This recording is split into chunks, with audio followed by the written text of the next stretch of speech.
निम्नलिखित में से कौन सा कारक इनफर्टिलिटी उत्पन्न नहीं करता है? एंटीवर्टेड यूट्रस। एंटीवर्टेड यूट्रस निम्नलिखित में से कौन सा कारक इनफर्टिलिटी उत्पन्न नहीं करता है? एंटीवर्टेड यूट्रस। व्रे को इंग्लिश में सीमन कहते हैं। सीमन में शुक्राणु की सामान्य संख्या होती है 20 मिलियन प्रति मिली या इससे ज़्यादा।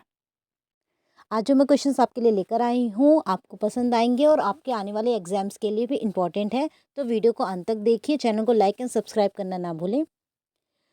पुरुषों में पाए जाने वाली कमी जो इनफर्टिलिटी उत्पन्न करती है, उपयुक्त सभी। टेस्टिकल का इन्फेक्शन, स्कोटम का तापमान बढ़ जाना, टेस्टिकल का स्कोटम में नहीं उतर पाना।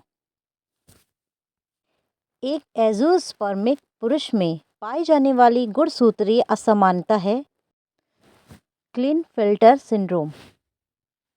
क्लिनफेल्टर सिंड्रोम एक एज़ोस्पर्मिक पुरुष में पाई जाने वाली गुणसूत्रीय असामान्यता है क्लिनफेल्टर सिंड्रोम। पुरुषों में पाई जाने वाली कमी जो इनफर्टिलिटी उत्पन्न करती है, उपयुक्त सभी। टेस्टिकल का इन्फेक्शन, स्कोटम का तापमान बढ़ जाना, सामान्य नॉर्मल सीमन का पीएच होता है 7.2 से लेकर 7.8 तक। सामान्य का मतलब होता है नॉर्मल और रेयर का मतलब होता है सीमन। तो नॉर्मल सीमन का पीएच होता है 7.2 से लेकर 7.8। निम्नलिखित में से कौन सी स्थिति स्कोटम के तापमान को बढ़ा देती है? Varicocele, big hydrocele, filariasis. उपयुक्त सभी। हाइपोपीडियास से ग्रसित व्यक्ति है, योनि में ज़्यादा गहराई में शुक्राणुओं को डिपॉजिट नहीं कर पाता है। हाइपोस्पेडियास से ग्रसित व्यक्ति योनि में ज़्यादा गहराई में शुक्राणु को डिपॉजिट नहीं कर पाता।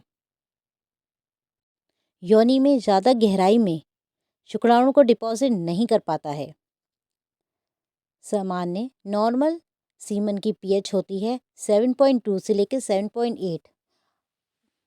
आप लोग लाइक नहीं करते हैं। अगर आपको वीडियोस अच्छी लगती है तो प्लीज़ लाइक कर दिया करिए। पुरुषों में पाई जाने वाली जन्मजात विकृति जो कि इनफर्टिलिटी के लिए जिम्मेदार है एंडिस्क्रेंडेड टेस्टिस, हाइपोस्पीडियास, कॉर्टाजेनर सिंड्रोम। उपयुक्त सभी। टेट्राएज़ोस्पर्मिया का क्या अर्थ है? टेट्राएज़ोस्पर्मिया का क्या अर्थ है? सीमन में अधिक संख्या में मेलफॉर्मेड शुक्राणु की उपस्थिति। सीमन में अधिक संख्या में मेलफॉर्मेड शुक्राणु की उपस्थिति। कॉर्टाजेनर सिंड्रोम क्या है? कॉर्टाजेनर सिंड्रोम क्या है? Lose of ciliary muscles functions and sperm motility. Lose of ciliary muscles functions and sperm motility. Kartagener syndrome क्या है? Lose of ciliary muscles functions and sperm motility. Infertility के लगभग कितने प्रतिशत केसेस के लिए पुरुष जिम्मेदार हैं? 30 से 40% केसेस।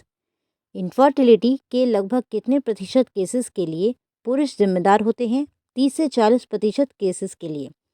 इनफर्टिलिटी के कुल कितने प्रतिशत केसेस के लिए पुरुष एवं महिला दोनों जिम्मेदार होते हैं? 8 से 10% केसेस के लिए। इनफर्टिलिटी के कुल कितने प्रतिशत केसेस के लिए पुरुष एवं महिला दोनों जिम्मेदार होते हैं? 8 से 10% केसेस। एक महिला चलने फिरने पर महसूस करती है कि कुछ उसकी योनि में होकर नीचे आ रहा है। महिला किस रोग से पीड़ित है? Genital prolapse. जेनिटल प्रोलैप्स के लक्षणों में शामिल हैं मूत्र त्यागने में परेशानी होना, पीठ दर्द होना, मल त्यागने में परेशानी होना। उपयुक्त सभी। जेनिटल प्रोलैप्स के लक्षणों में शामिल होते हैं। लाइक का बटन जरूर दबाएं। स्टेज फर्स्ट सर्वाइकल कैंसर में कार्सिनोमा स्ट्रिक्टली सर्विक्स तक ही सीमित रहता है। स्टेज फर्स्ट सर्वाइकल कैंसर में कार्सिनोमा स्ट्रिक्टली सर्विक्स तक ही सीमित रहता है। स्टेज सेकंड सर्वाइकल कैंसर में कार्सिनोमा सर्विक्स से आगे फैल जाता है परंतु पेल्विक फ्लोर तक नहीं पहुंच पाता।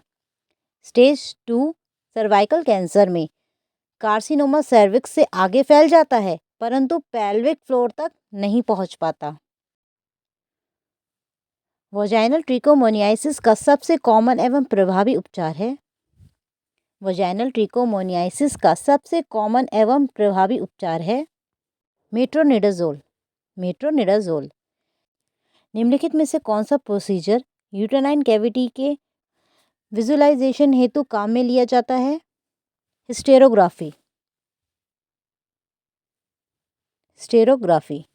अगर आपको वीडियो अच्छी लग रही हो तो प्लीज़ लाइक का बटन ज़रूर दबाएं। अगर ये सारे क्वेश्चंस आपके बहुत काम आएंगे, ये सारे क्वेश्चंस में से देखिएगा आपके बहुत सारे क्वेश्चंस आपके एग्जाम में फंसेंगे।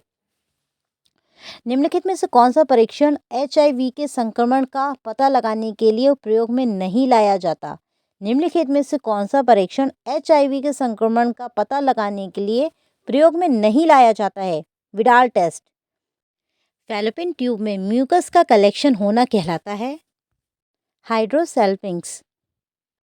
HIV इन्फेक्शन के बाद रोग प्रतिरोधक क्षमता के कम होने के कारण है CD4 लिम्फोसाइट्स की संख्या कम हो जाना।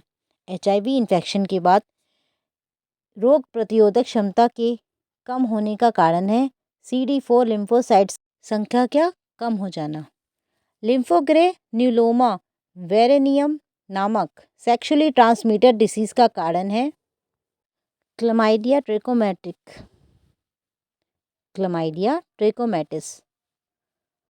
प्लीज़ लाइक का बटन ज़रूर दबाएं। निम्नलिखित में से सेक्सुअली ट्रांसमिटेड डिसीज का उदाहरण नहीं है फाइब्रॉइड यूट्रस। निम्नलिखित में से कौन सा सेक्सुअली ट्रांसमिटेड डिसीज का उदाहरण नहीं है? Fibroid uterus. अगर आपको वीडियो अच्छी लग रही हो तो प्लीज़ लाइक का बटन ज़रूर दबाएं। निम्नलिखित में से पेल्विस इन्फ्लेमेटरी डिसीज़ को डायग्नोस करने का मोस्ट रिलायबल एड है लेप्रोस्कोपी। निम्नलिखित में से पेल्विक इन्फ्लेमेटरी डिसीज़ को डायग्नोस करने का मोस्ट रिलायबल एड है लेप्रोस्कोपी।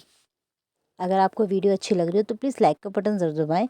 पेल्विक इन्फ्लेमेटरी डिसीज़ के लक्षणों में शामिल हैं उपयुक्त सभी: निचले उदर में दर्द, बुखार, अनियमित एवं अत्यधिक वजाइनल ब्लीडिंग।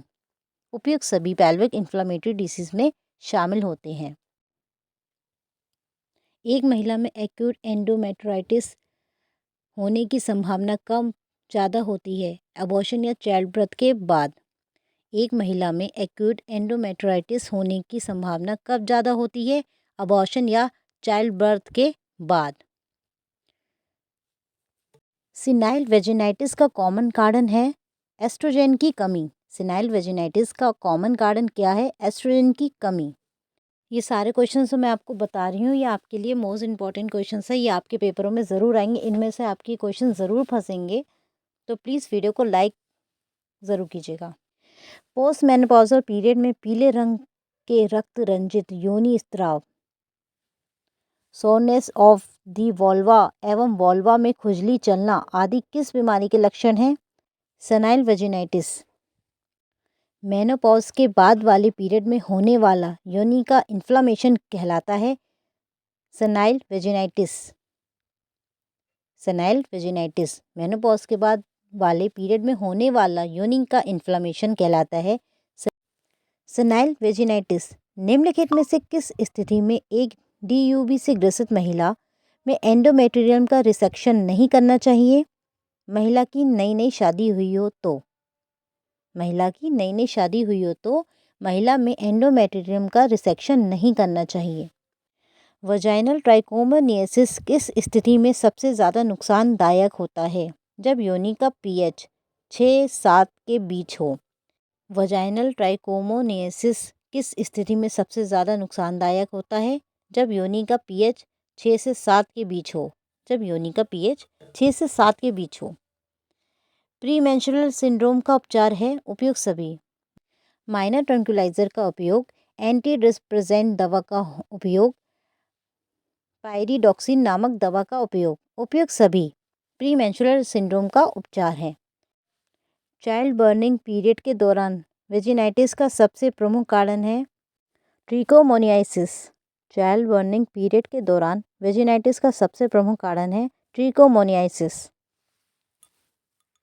निम्नलिखित में से DUB के उपचार हेतु किस हार्मोन थेरेपी का प्रयोग किया जाता है? उपयुक्त सभी गर्भ निरोधक गोलियां, नॉर्थिस्टोरवन एसीटेट, 17 अल्फा एथिनल टेस्टोन, 17 अल्फा एल्थिनल टेस्टोन।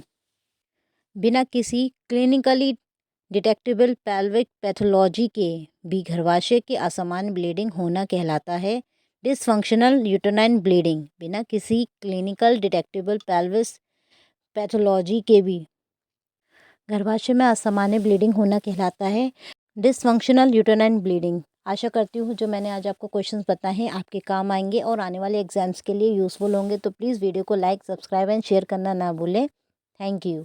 और आप लाइक नहीं करते हो, प्लीज़ लाइक करा करिए। मैं इतनी मेहनत करके आपको क्वेश्चंस लेकर आती हूँ और आप लोग लाइक तक नहीं करते। आपके काम ही आएंगे।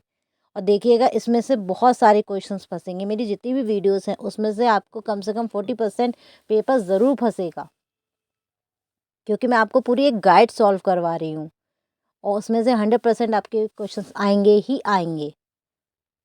और नहीं आए तो अनसब्सक्राइब कर दीजिएगा। ठीक है, ओके बाय, थैंक यू।